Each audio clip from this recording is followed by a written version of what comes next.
Empowering students' pursuit of happiness should be the explicit primary purpose of education.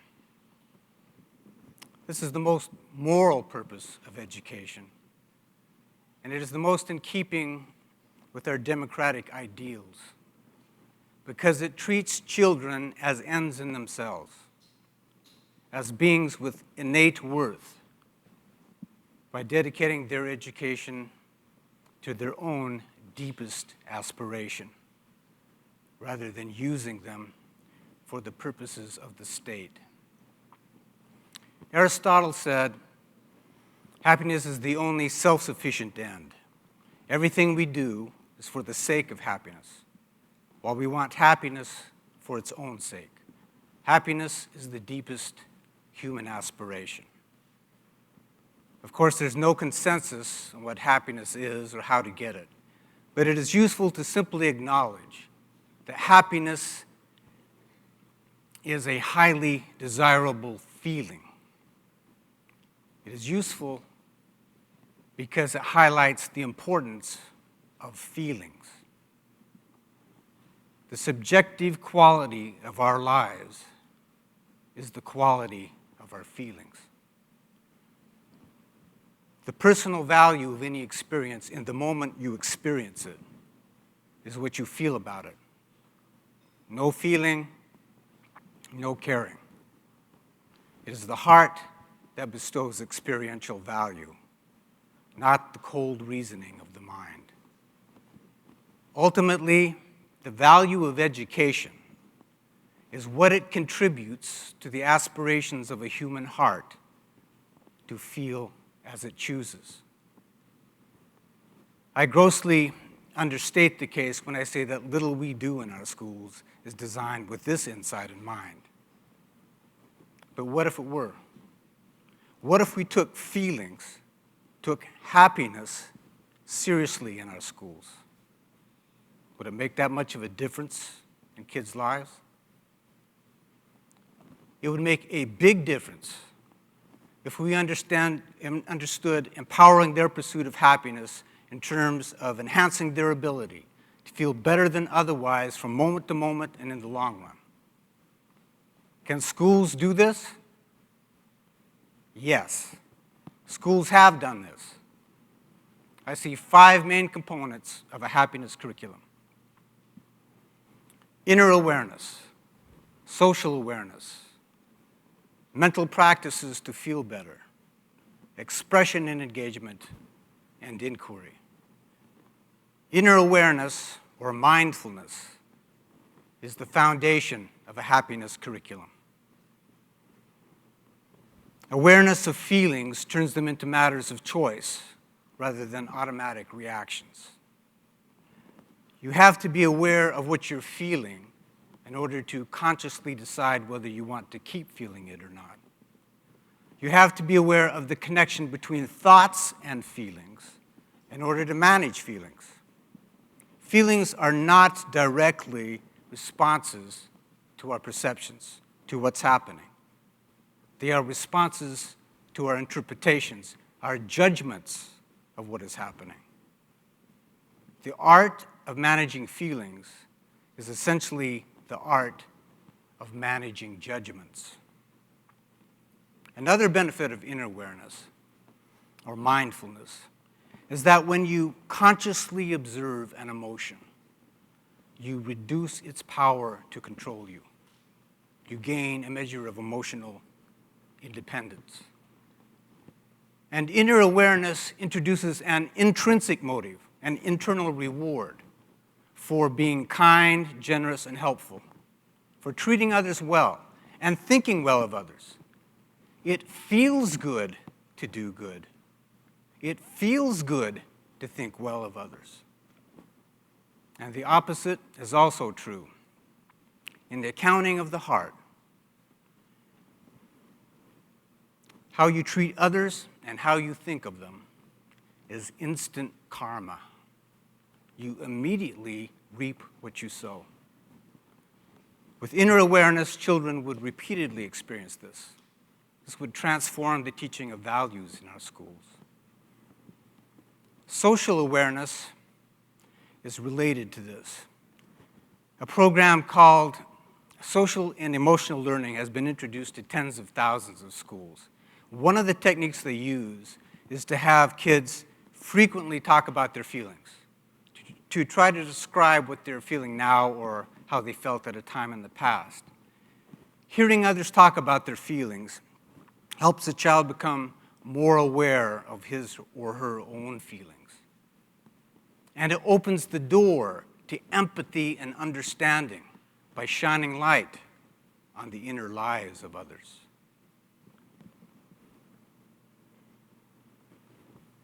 Children should also learn mental practices to feel better. There are many of these, but I'll just mention a few. Mindfulness is the most important. Through mindfulness, you get off a train of negative thoughts and you smell the roses of the present moment. Visualization of a calming place or situation can bring relief in a time of stress or distress.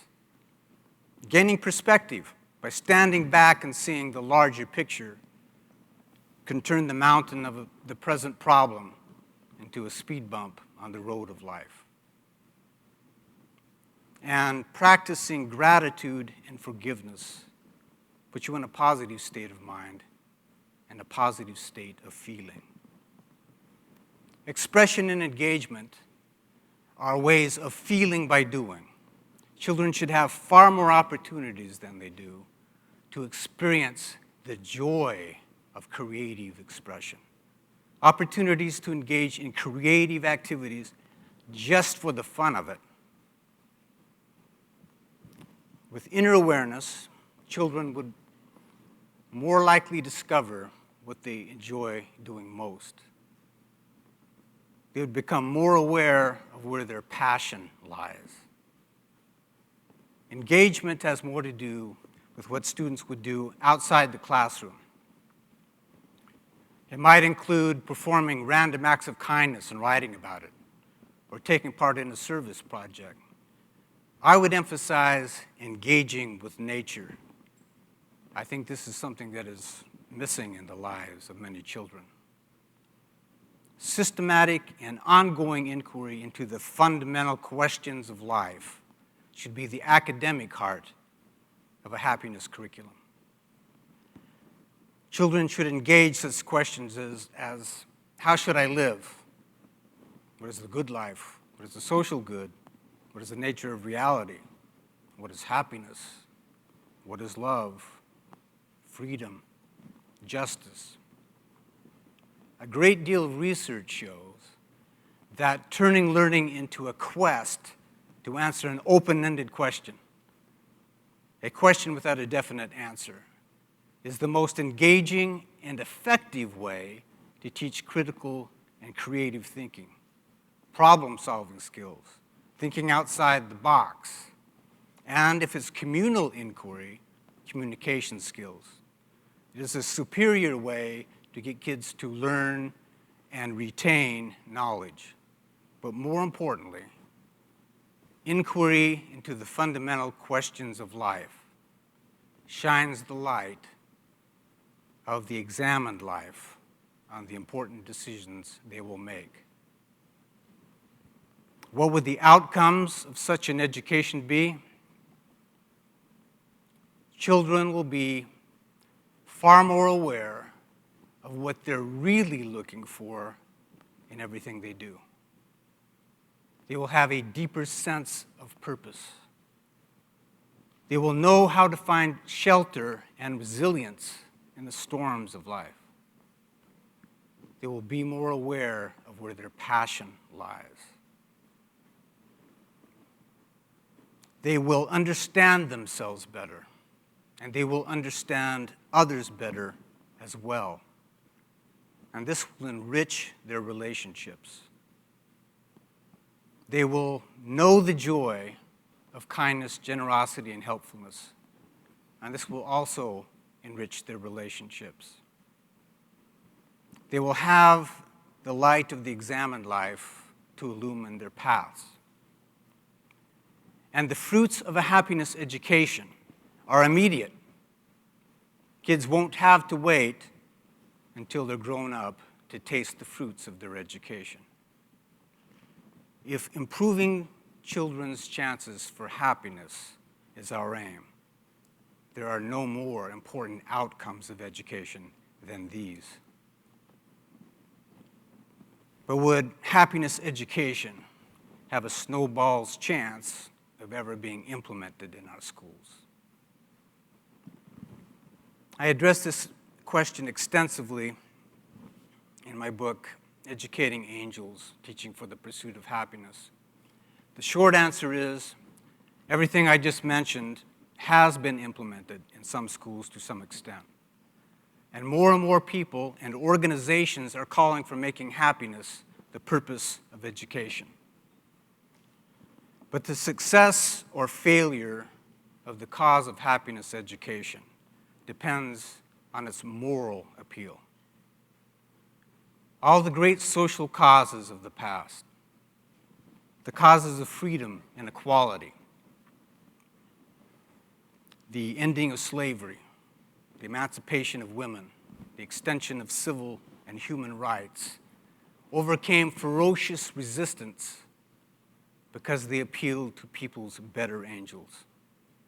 They appealed to a higher sense of morality. They appealed to people's hearts. I chose the title Educating Angels for my book because it introduces the core moral argument. If we thought our children had the worth of angels, we would more likely honor their worth by dedicating their education to their own aspirations first and foremost, rather than using them as means to serve the national economy. Our children may not be angels, but they are miracles of the universe.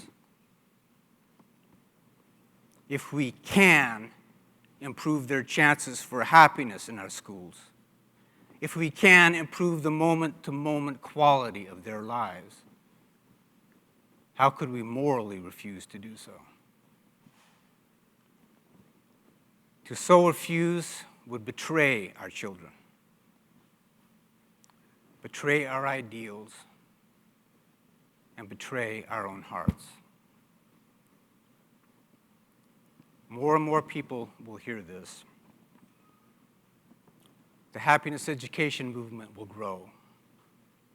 And one day, happiness education will be part of the public debate on the future of our schools. And one day, it will win the debate. Awakened hearts shall not forever be denied.